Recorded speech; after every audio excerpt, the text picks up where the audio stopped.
தபால் பெட்டிக்கு ரொம்ப பக்கத்தில் சில்லுன்னு ஒரு ஏரியாவில் ஒரு அழகான பங்களா வீடு கட்டுறதுக்கு பிரிமியமான இடம் தேடிட்டு இருக்கிறீங்களா? உங்களுக்கு தாங்க இந்த ப்ராப்பர்ட்டி. 2 லட்டு கொண்டு இருக்கு. ரெண்டுக்குமே இண்டிவிஜுவல் அப்ரூவ் இருக்குது, இண்டிவிஜுவல் பட்டா இருக்குது. லொக்கேஷன் பார்த்தீங்கன்னாக்கா நேராக போனாக்கா மாதாவரம் மெட்ரோவில் இருக்குது. உங்களுக்கு இப்படி போய் தான் நம்ம ப்ராப்பர்ட்டி பார்க்க போகிறோம். சின்ன பிளாட் 2 பிளாட் கொண்டு வந்துருக்கிறேன். மாதாவரம் அசிசி நகரில் இருக்கிறேன். இதுதான் ப்ராப்பர்ட்டி.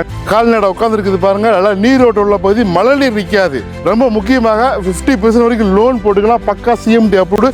21 அடி 21 அடி கிழக்கு பார்த்த மாதிரி ப்ராப்பர்ட்டி. நச்சுன்னு இருக்கும். வீடு கட்டினாக்கா ரொம்ப பிரம்மாண்டமாக தெரியும். லோ பட்ஜெட்டில் ரொம்ப அழகான வீடு கட்டிக்கலாம். இந்த ஏரியாவுக்கு லோ பட்ஜெட்டு. பில்டர்ஸ் நிறைய பேர் 1.10, 1.30, 1.40 வீடு கட்டி வச்சுருக்குறாங்க. ஆக்சுவலி நீங்கள் இடம் வாங்கிட்டீங்கன்னாக்கா ஒரு 95க்குள்ளே ஒரு அழகாக டூப்ளெக்ஸ் மாடல் வீடு உங்களுக்கு அமைஞ்சிடும். ஏன்னா ஒரு 30 லட்ச ரூபா உங்களுக்கு கண்டிப்பாக சேவ் ஆகும். ஏன்னா யாராக இருந்தாலும் இன்வெஸ்ட் பண்ணாக்க 20 to 30% லாபம் பார்க்குறதுக்கு ஆசைப்படுவாங்க. ஒரு 10% 15% லாபம் எதிர்பார்ப்பாங்க. முழு வீடியோ வரமாக பேசுகிறேன். கால் பண்ணுங்கள்.